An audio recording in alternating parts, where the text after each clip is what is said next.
father, being a proud Greek, was a very strong believer in this philosophy, so much so that one of my earliest memories is being in kindergarten and being so excited to go to the library every week, which to me was like Disneyland. And we were only allowed to take out 3 books. My father said, okay, you can pick out 1 book that you choose, but the other books have to be one about poetry and the other about science. Being a kindergartner, I thought, this is so unfair. And I argued with him for quite a while, but he was my father and I had to do what he said, and therefore I was the only kindergartner who could tell you what a haiku poem was, and that there were 9 planets, because we had Pluto back then in the solar system. So this was a good thing. This continued throughout my childhood, and then fast forward to high school. I went to a very small public high school, and they prided themselves on having a pretty good curriculum. But my crazy range of random interests really stymied the guidance counselor. I was the only kid who wanted to take both Spanish and French, both band and orchestra, both European history and biology lab, the math class at the other high school across town, and try every sport, and not particularly athletic, but why not? Every club, including Asian club. I'm not Asian. So for a while I had no lunch. For about 3.5 of these 4 years of high school, I would eat my cream cheese sandwich, my apple juice box, and my Kit Kat in the hallway between classes, or occasionally while my oboe reeds were soaking. I was not the most intrepid eater.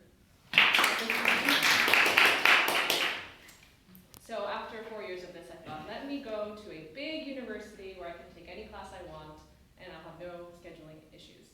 I decided to go to Cornell University in upstate New York, because the motto actually is, I would found an institution where any person can find instruction in any study. And up in Ithaca, New York, I could take computer science, and I could take archaeology, I could take French, I could take wine tasting.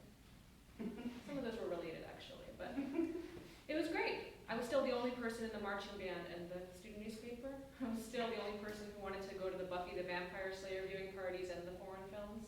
But that's just something about myself that I thought, okay, I'm going to live with this. After 4 years of college, people were kind of wondering, what is she going to do with her career? Because she doesn't really have any focus at all. And I thought, well, foreign service perhaps, or Peace Corps perhaps.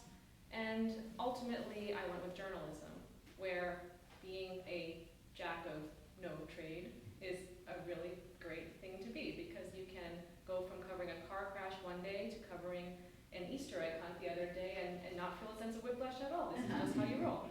Sometimes these things all happen in the same day, actually. You might have a fire in the morning, and then you might have a religious festival in the afternoon.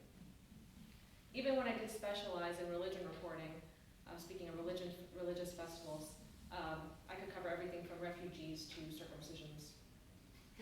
Seamlessly. So this was a great career for me. Unfortunately, the journalism industry is not the greatest business model, and once I had a family of my own and young kids, I thought, okay, I really need some stable hours and maybe a pension at some point. So now that we lived in Seattle with our young children, me and my husband, I thought, let me try to find something in the nonprofit sector. My communication skills are fairly transferable, but I still didn't want to be pinned down to just one of these nonprofits that only focuses on one sector, one geography, one area. I did some work for Grameen Foundation, which is working all over the world in developing countries to provide mobile technology, cell phones, and microloans. I did some work with Global Washington, which is a network of Washington State nonprofits and companies that do global development work. And now, for the past year, with Annie, I've been at Philanthropy Northwest, which is the network from Alaska through Wyoming of all the foundations and corporate giving programs. And some days I'm talking to very small family foundations about their plans, and other days I'm talking with the Gates Foundation, which is the biggest in the world.